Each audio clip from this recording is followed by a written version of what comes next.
Hey everybody, what's up? It's Chillidude27 here, bringing you my first game review.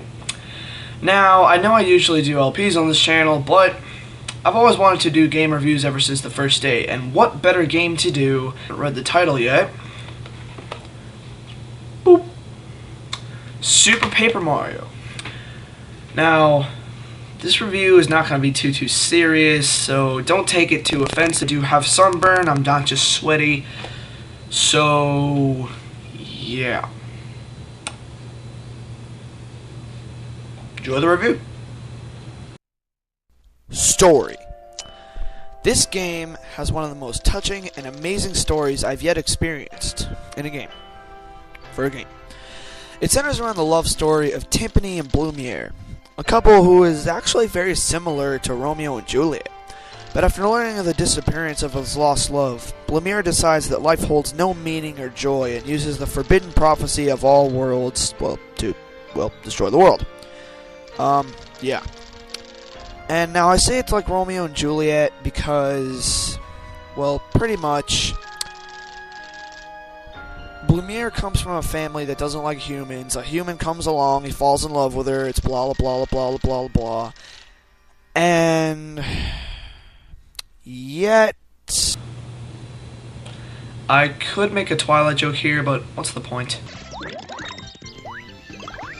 graphics. This game does not have great graphics, but it was going for a stylized look, and I really appreciate that because that's exactly what it achieved. However, I must say,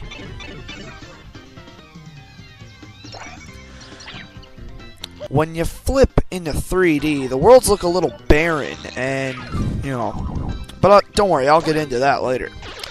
Now, people have a lot of complaints in this department, but I found that it to be nice. When it wasn't trying to be amazing, this game was just trying to be charming, and that's what it was. Now, as for gameplay, this game is very unique in gameplay as well. Now, the main mechanic, oh yeah, if you get enough experience points, you can level up, in which case you get various upgrades. In this case, look, max HP went up by 5. That's, alright.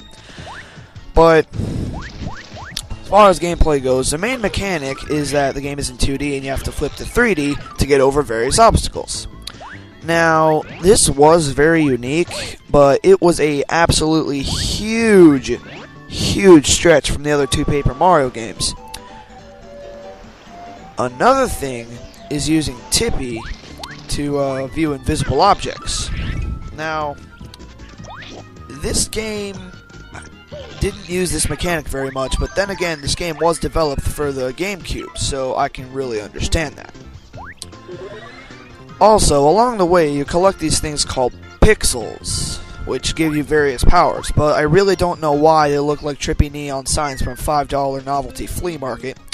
But that aside, they're pretty useful. Now, as you go through the 8 worlds, you meet other playable characters, such as, Bowser, Peach, and Luigi. Okay. Now,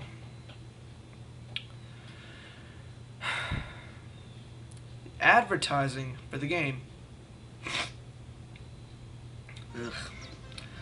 The advertising for the game, as well as new lights, as well as the back of the frickin' case, forget to mention something. Mario flips out. Run through worlds, flip to 3D, play as Peach and Bowser, level up, use items, shake the Wiimote to get stylish. I think you guys may be forgetting someone.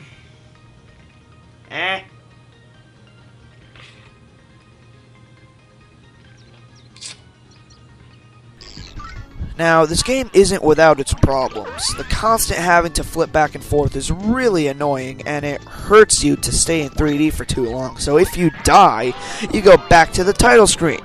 What the frick is that about? Hey guys, Nintendo, I believe you had this great little concept back in the classic games. Extra lives!